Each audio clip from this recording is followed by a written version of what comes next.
Okay, so I am making a Papercraft objective room pattern. So this is the paper skin that will go around the outside of it. I'm building a kind of a sci-fi panel-y kind of thing to go around it, and I thought it might be interesting to walk you through how this type of thing is done and maybe show you actually, like, walk you through the steps to actually build something. So broadly speaking, what's going on here is that this is a vector graphics file. So vectors basically just means that it's a file built out of math. So all of these shapes that you see on the screen are like corners. So there's a corner here and a corner here and a corner here, and then I've built like a curved bit here. As you can see on the right, there are many pieces of this. So this, I've got my naming scheme. This is going to be column 1, row 1. There we go. So there's a corner everywhere. You can see the white dots. There's a corner. These ones, most of them are hard corners, but some of them are what we call Béziers. It's basically where you set the corner and then you use a handle to set the curvature, and then it kind of creates a weight that goes off in that direction. So that's how you create the nice bits that go around the little lights here.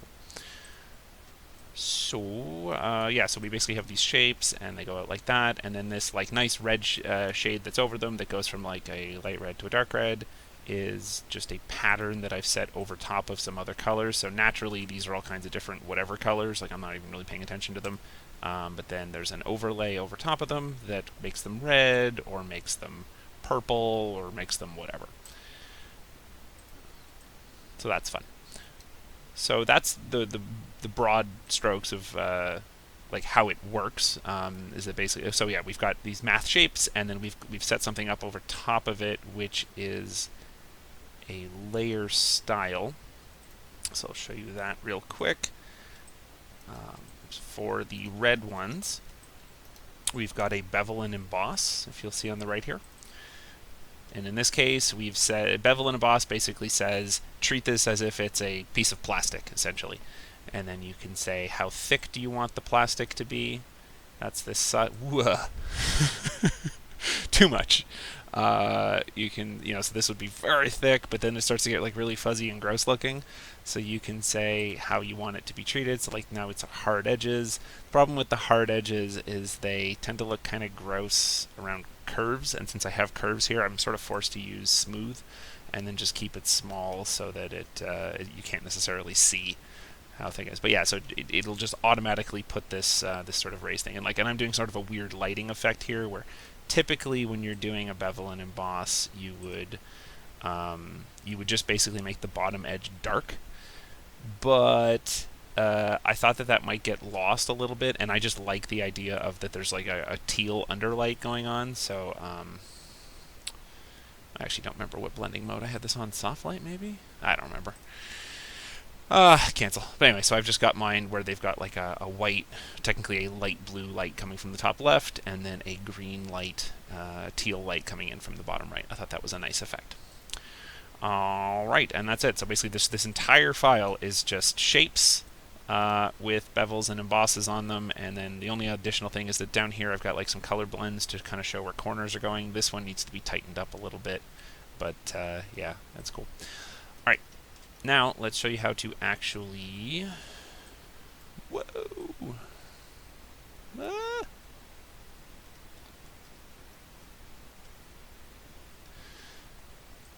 Okay, so now let's show you how to actually make shapes. So, I typically make shapes with, for anyone who's familiar with Photoshop, with a combination of the actual shape tools and the pen tool. I usually make these funny shapes with the pen tool, but since this one here is mostly going to be a rectangle, let's start with a rectangle. So, finding the right spot in my file. Here, so starting with a rectangle. So we're going to basically, so I'm going to make this door here. I'm going to start by making a rectangle that looks like it's in approximately the right size and shape. So I'm just using the arrow keys to move it into place. I'm trying to leave an edge around it because when this eventually gets printed, it's going to be important for there to be a really sharp dividing line around certain things like the edges of the door. So using the arrow keys. So what I did there was so I had this rectangle, and then what I did was I flipped myself into a mode where I can control the corners, and then I can like grab a corner and move things around. So there, when I wanted to bring the top down, I just grabbed the two top corners and I dragged them up and down until they were in the spot that I wanted. Now, the door that I had designed isn't a rectangle. It instead has this angled bit at the top. So let's create those. So I'm using the pen tool, and I'm going to modify the rectangle. The pen tool can do a bunch of different things. It can create a new shape by actually picking out the dots, or you can add additional corners into spaces where you already have. Now, the pen tool is super irritating because it will always default to adding these Bezier corners, right? These like curvy bits, but since I don't want these here, that's super irritating. So it builds those, and then you have to always go back and like pull them out. So this is the corner modification tool. So what this would do is if you had a flat corner, it allows you to click and turn it into a curvy corner. Or if you have a curvy corner, you click and it turns into a, so basically it switches back and forth between being a curvy corner and a straight corner. Okay, so then I've got the corners ready to go in the top, and then I'm going to take the two top right corners and I'm going to move them down. And I'm just using the arrow keys for that. And then that's approximately correct. Okay, so there we go. Now, for all the other layers we've been doing, there's been a bevel and emboss on the edges. This one's kind of ugly looking, but that's not actually going to be appropriate for the door here, because what you're doing with these when you're building these kinds of Papercraft files is you're trying to create the illusion of depth. And when you do that, you're trying to think of like which things are in front of other things and which things are behind other things and wrapped around other things. And so creating a bevel here wouldn't be appropriate, because that would sort of imply that it's on the same level as the door frame, but we want this to have the illusion of being sunk underneath the door frame, like because it's a door, it's set inside of it. So the bevel and emboss isn't appropriate here. Instead, we're going to create a drop shadow, but we're going to do it in kind of a funny way, because I'm going to skip explaining why it's complicated. I'm just going to say that we need to basically first make something that's going to cast a drop shadow down on top of this door. So I made a copy of the door in my layers here, and then this is going to be the door shadow. Really important thing when you're dealing with hundreds of layers, it's really important to name things properly, otherwise you will get real confused. Okay, so now I have a copy of the door, and the reason I copied it is because I'm going to create basically sort of something that's going to wrap around the door and cast a shadow down into it, and I want this whole top edge to be the same for reasons that will make sense in a moment. But I don't want, and so I can just sort of borrow those. So right now, anyway, this next part's going to be real hard to explain. Just watch, it's neat. So I'm going to create 4 new corners at the bottom. I'm going to turn them into pointy corners. It's super irritating that you have to do this.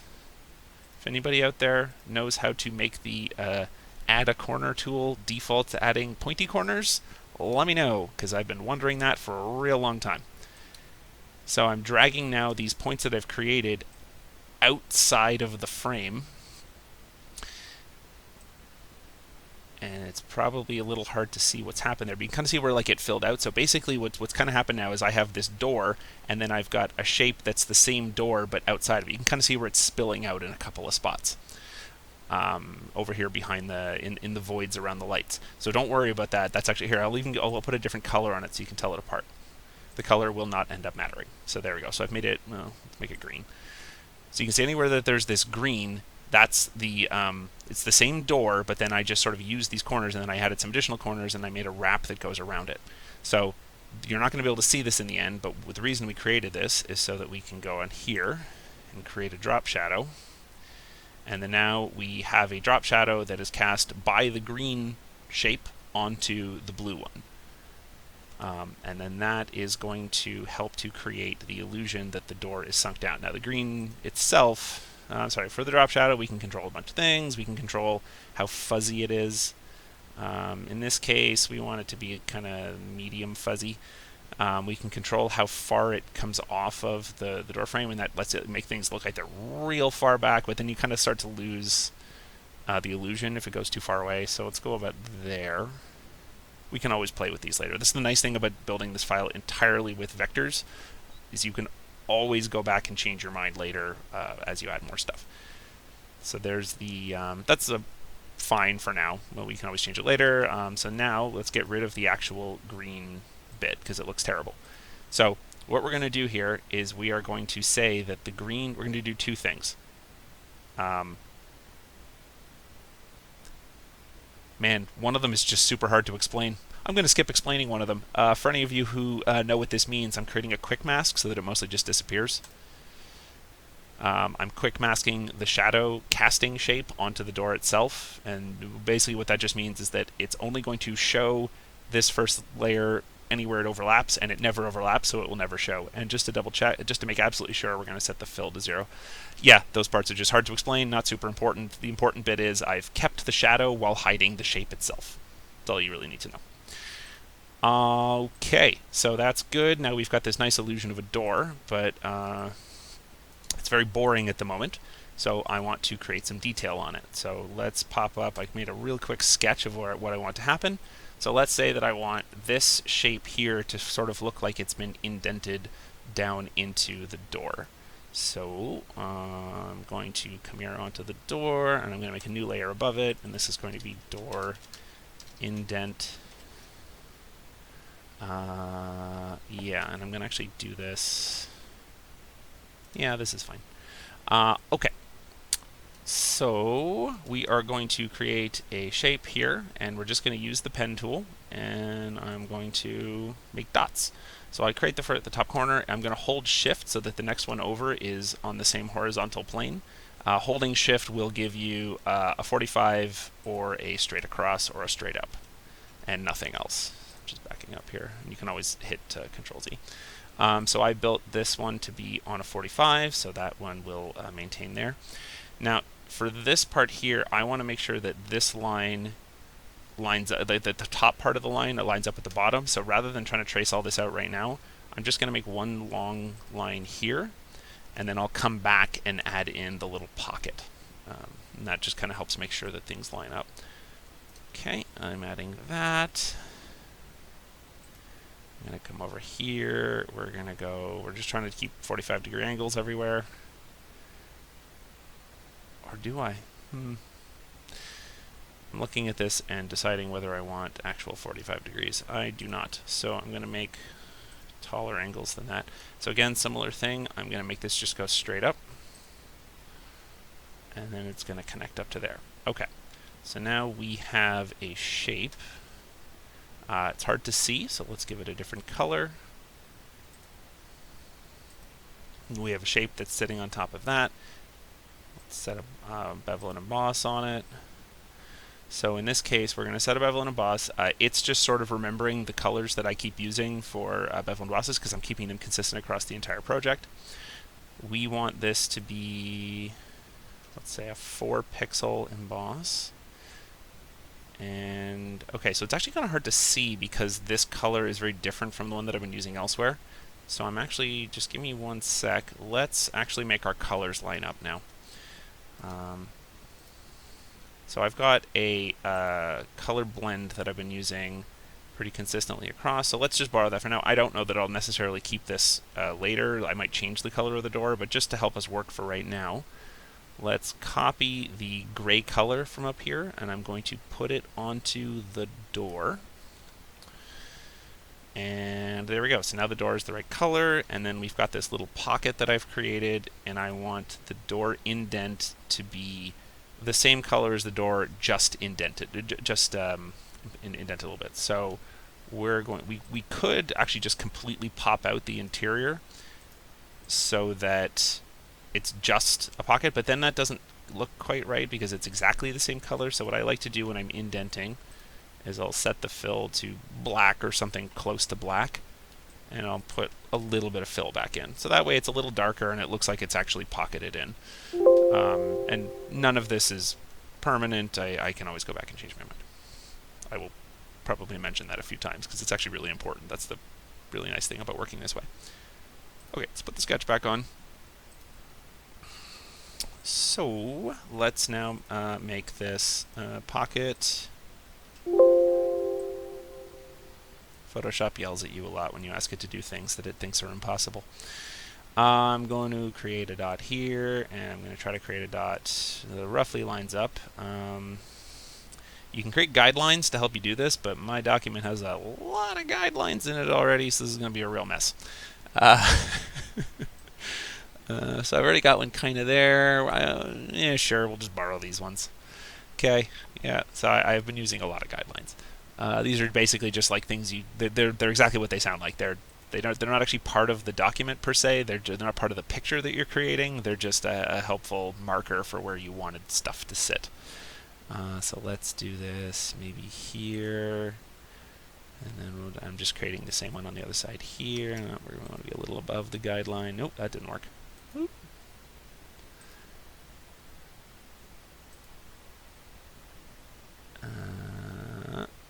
I'm going to turn the guidelines off in a sec because I understand this is probably making the whole thing really hard to understand. Okay, let's move this one up. Just move them all, try to be like exactly on the guideline that they're on. That's a good way to make sure that they're lined up correctly, is to put them exactly on. Alright, so that's probably fine. And then the other problem right now is that they're all, again, the stupid curvy things. I wish there was a way. There may be a way, but I don't know a way to make it not do that by default. So I gotta go around, turn them all into pointy corners, pointy corners, pointy corners. And then finally we're gonna make these things angle out to the side. So I'm gonna select these 4 corners. I'm gonna turn the stupid guidelines off, and we'll even take the sketch off. And then so let's just take these corners, and then we're gonna go. I'm just using the arrow keys to move them left until they look attractive. That looks pretty good, I think. Actually, so okay, so now we've got the things lined up across the side, and but that kind of looks like kind of a funny shape. So I think I want them to be, I want to sort of create the illusion of some shapes interlocked into each other. So I'm going to actually make the angle a little smaller on the right. So again, just using the arrow keys to move those up. There we go. That seems pretty. And then we end up with that. And then, yeah, that's basically we'll just keep doing that over and over again. So like we create certain shapes, we decide whether we want a particular shape to be a raised panel, whether we want it to be a sunken panel. And again, you can see the difference between a sunken panel. It's just a matter of which side the highlights go. So I've basically set up most of the document so that the green is coming in from the bottom right. So if you see the green at the bottom of an object, then that means the object is poking out. If the green is at the top of the object, that means that the panel is sunk in and it's sort of hitting the top corner. And then yeah, that's all this is. And anytime you see, you know, like the Corvus Belli's paper terrain kits, look real close. This is all they're doing. They're creating panels, and they're setting bevel and emboss on them, and they're just putting layers and layers of them on top of each other. Sometimes they have art on them. One sec. Let me go grab a picture. So like they'll have a person go in and color. I don't have internet right now, apparently. So, but they'll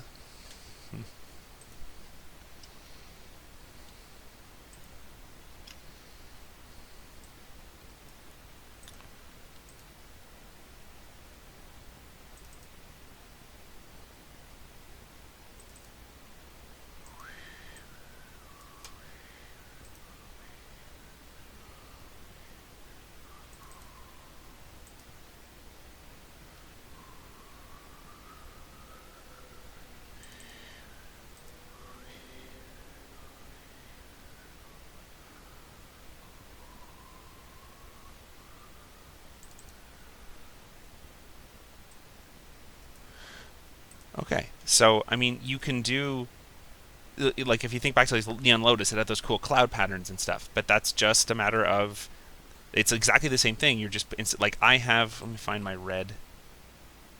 Here it goes. So I have my red pattern over things, and it's just a gradient from light red to dark red. But you can do other things, like you can drag in a picture. So here's a picture I drew of a weasel. And let's take our weasel. Sure, place it. You would be a lot more careful than this usually, but let's place the weasel kind of over the project, and we will... Cool. I'm running out of memory, apparently. There we go. Now I have a weasel pattern. Ta-da! So, there's not really a lot of like magic or mystery to it. It's you just build things and use layer styles, and it's real time consuming. Like it's hard. It's hard to design it so that it looks right, so that it looks good. It's hard to there's a lot of difficulty to it, and you will absolutely know the difference between a person who's a good artist and a bad artist, you know, from their efforts. But like the fundamentals of it are not complicated. You're just building a Photoshop file with lots and lots and lots of layers and turning things on and off and playing with settings until it looks like you want it to look. So anyway, I thought that would be an interesting demonstration. Yay! That's it.